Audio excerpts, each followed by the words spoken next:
দুই ওলির মাজার জিয়ারত শেষে গভীর রাতে নিজের শ্বশুরবাড়ি থেকেই ধানের শীষের পক্ষে প্রচারণা শুরু করেছেন বিএনপি চেয়ারম্যান তারেক রহমান।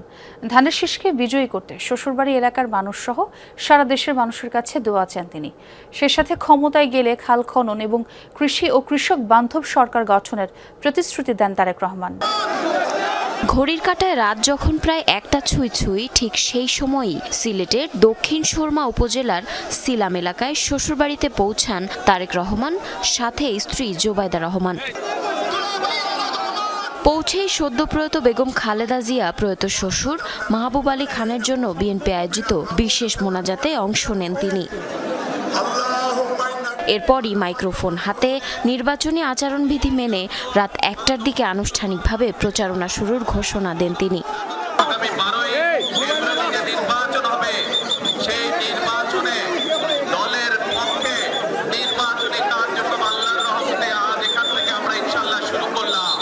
এ সময় তিনি সিলেটের মেয়ে জুবাইদা রহমানের প্রতি সম্মান রেখে আগামী নির্বাচনে ধানের শীষকে বিজয়ী করতে শ্বশুরবাড়ি এলাকার লোকজনকে আহ্বান জানান। বক্তব্যে ক্ষমতায় গেলে নিজের পরিকল্পনার কথা তুলে ধরেন তারেক রহমান।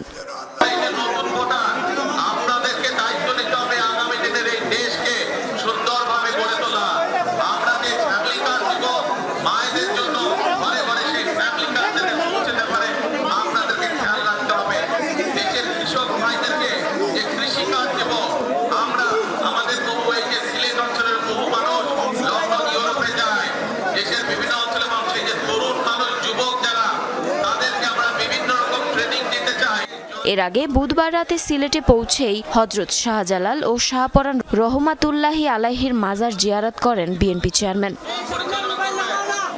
জারিন অর্নি, যমুনা নিউজ।